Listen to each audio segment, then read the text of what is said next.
What if I told you Canon just dropped a camera that looks identical to its predecessor, but hides upgrades so powerful they could redefine what a $2,800 hybrid camera can do?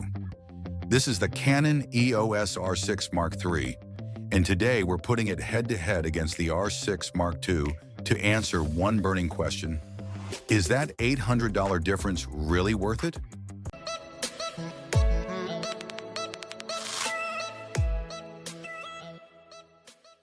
Welcome to Alt Buzz, where we decode cameras so you can make smarter creative choices. If you're new here, consider subscribing, because what's coming next could save or cost you thousands. We break down every spec, every rumor, every hidden detail that manufacturers don't want you to notice. And today's comparison might just change how you think about camera value forever. At first glance, the R6 Mark III and Mark II look like twins. Same body, same grip, same control layout. Canon didn't reinvent the wheel here, and honestly, they didn't need to.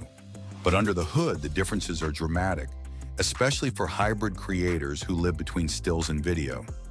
The Mark II gives you 24.2 megapixels. The Mark III, 32.5. The Mark II shoots 4K at 60 frames per second, oversampled from 6K. The Mark III leaps to 7K RAW, 4K at 120 frames per second, and open-gate full sensor recording. The Mark II offers 8 stops of in-body image stabilization. The Mark III pushes that to 8.5. The Mark II uses dual SD card slots. The Mark III upgrades to one CFexpress Type B slot plus one SD and swaps the micro HDMI for a full-size Type A port. And the price? The Mark II sits comfortably around $2,000 to $2,300. The Mark III launches at $2,800. Canon didn't just bump specs. They rewired this camera for the next 5 years. But let's break it down by what actually matters when you're out shooting, when deadlines are tight, when the light is fading, and when you need a camera that doesn't get in the way of your vision. The jump from 24 to 32.5 megapixels doesn't sound massive until you start cropping. That's 34% more pixels to play with, which means tighter framing, larger prints, and more post-production freedom. For landscape or portrait shooters, that's a real edge. Imagine shooting a wedding ceremony from the back of the venue. With the Mark III, you can crop in tighter on the couple's faces without losing detail. Or picture a wildlife shooter who catches a bird in flight but wants to emphasize just the head and eyes. That extra resolution gives you room to breathe, room to experiment, room to fix mistakes. But there's a catch. More megapixels means bigger files, more storage, and longer transfer times. One user on Reddit put it perfectly. I'd actually prefer 24 megapixels over 32.5. It's faster, cleaner, and still beautiful. And they're not wrong. If your workflow is speed over size, the R6 Mark II's 24 megapixel sweet spot might just be perfect. You can shoot all day, dump your cards, and start editing within minutes. No lag, no waiting. Just pure creative flow. But if you're the kind of photographer who crops aggressively, prints large for galleries, or needs every ounce of detail for commercial work, that extra resolution becomes invaluable. It's about having options when the client asks for a vertical crop from a horizontal shot, or when you need to zoom into a detail you didn't even notice during the shoot. Now here's where Canon went full beast mode. The R6 Mark III shoots 7K RAW light internally. No external recorder needed, no cables, no rigging. Just pure cinema-grade footage straight from the camera body. Add 4K at 120 frames per second for slow motion and open-gate full sensor readout. And suddenly this $2,800 body feels like a mini cinema rig that would have cost 5 times as much just 3 years ago. Compare that to the R6 Mark II's 4K at 60 frames per second, which already impressed creators, but stops there. Don't get me wrong, 4K 60 is beautiful. It's more than enough for most YouTube videos, corporate work, even some indie films. But it doesn't give you those buttery, slow-motion shots at 4K resolution. It doesn't give you that 7K raw flexibility in post where you can reframe, stabilize, and color grade with incredible latitude. This time, Canon clearly aimed to attract serious, hybrid filmmakers who need tools that don't compromise. Videographers who've been eyeing Red or Sony Cinemaline but couldn't justify the cost.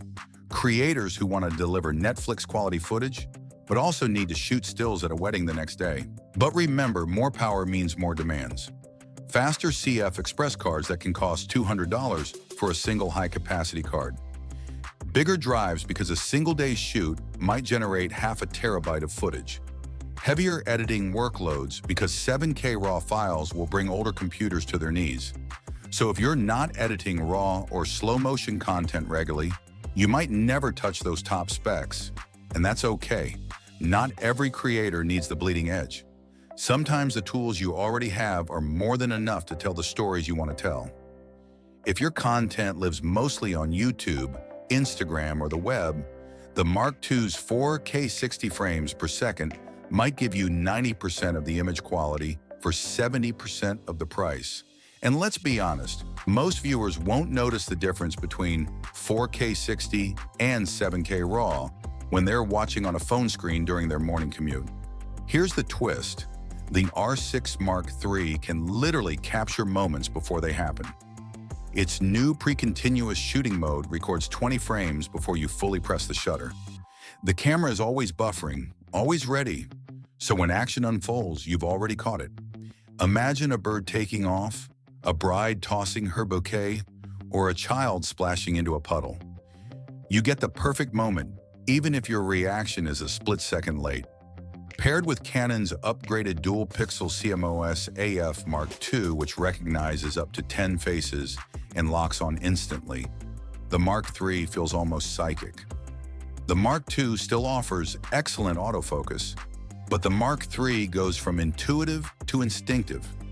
It anticipates and adapts to how you shoot. And if this breakdown is helping you see which camera fits your creative vision, consider hitting that subscribe button right now. And if you want exclusive content, comparisons, and in-depth buying guides that go way beyond what we can cover in these videos, join our channel membership. The website link is right there below this video. IBIS gets a slight bump from 8 to 8.5 stops. It's not huge on paper, but in practice it's noticeable. You'll see smoother handheld footage and sharper stills in low light.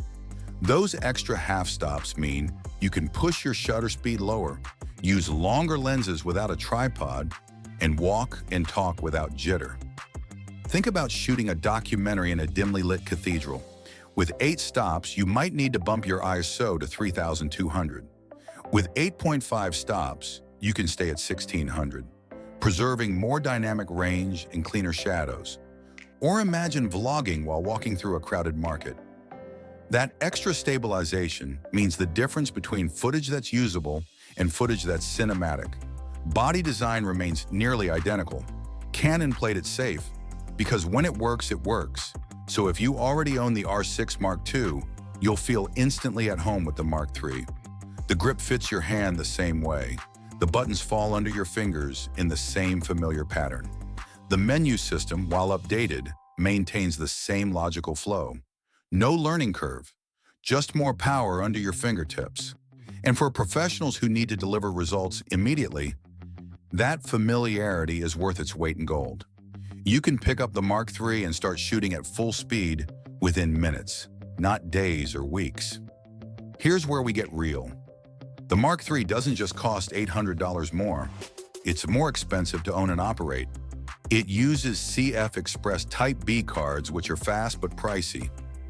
A decent 128 gigabyte card costs around $150 to $200, while the same capacity SD card for the Mark II goes just for $40 to $60. And that's just the start. Shooting 7K RAW generates massive files, roughly 300 to 500 gigabytes in a single day. That means you'll need larger SSDs, extra hard drives for backups, and maybe even cloud storage. Editing such heavy footage also demands a powerful computer, so you could be looking at an unplanned laptop or desktop upgrade. What begins as an $800 price gap can quickly balloon into a $2,000 ecosystem shift. So before upgrading, ask yourself, do you really need 7K, 4K at 120? Will clients pay more for that quality? Will your audience even notice the difference if your work mostly lives on YouTube or Instagram? For most creators, the Mark II delivers 90% of the image quality for about 70% of the total investment. But if you're someone who hates limits, who wants every tool ready for future projects, the Mark III can be a smarter long-term choice. It's not just a camera upgrade, it's an investment in capability you might not use today, but will absolutely grow into tomorrow. All right, let's talk real use cases. Who should upgrade to the Mark III? If you shoot professional weddings, corporate films, or cinematic YouTube content where production value matters, if you regularly push slow motion, RAW, or open gate formats for maximum post-production flexibility, if you want maximum autofocus reliability and future-proof performance that won't feel outdated in 3 years, if you plan to keep your camera for 4 to 5 years minimum and want a body that grows with your skills, then the Mark III is calling your name. But stay with or buy the Mark II if you're mainly a still shooter, focused on portraits, landscapes, travel, where 24 megapixels is more than sufficient. If you prioritize portability, workflow speed, or smaller file sizes that keep your storage costs manageable. If you'd rather spend that $800 on a better lens that will transform your image quality more than extra megapixels ever could, or a gimbal that opens up new creative possibilities, or lights that give you control over every scene, then the Mark II remains one of the best all-rounders ever made. Bottom line, the R6 Mark III is evolution, not revolution. But for the right creator, it's the difference between limits and possibilities. It's the difference between saying, I can't do that with my current gear, and saying, let me try something ambitious. So Canon R6 Mark III versus Mark II. The $800 difference? It changes everything if you're the kind of creator who'll use it. If you'll push those specs to their limits, if you'll explore every feature and squeeze every ounce of capability from the sensor. For hybrid shooters who need both stills and video at the highest level, for video pros who've outgrown entry-level bodies, for anyone future-proofing their setup for the next 5 years of creative evolution, go Mark III. You won't regret the investment. For still, first shooters who occasionally dabble in video, for travel vloggers who value portability over raw specs, for anyone on a budget who needs to maximize value while still getting professional results, the Mark II remains a masterpiece in its own right. It's a camera that will serve you beautifully for years to come. Either way, both are winners. It just depends on your story, your workflow, and your priorities, on whether you need the absolute cutting edge or whether excellent is good enough. And if you want to go even deeper, join our channel membership links in the description. Thanks for watching AltBuzz. If this helped you decide, drop a comment. Are you going Mark II or Mark III? What's your shooting style? What features matter most to you? Hit like, subscribe, and let's keep this conversation going. Your insights help other creators make better decisions, and we read every single comment.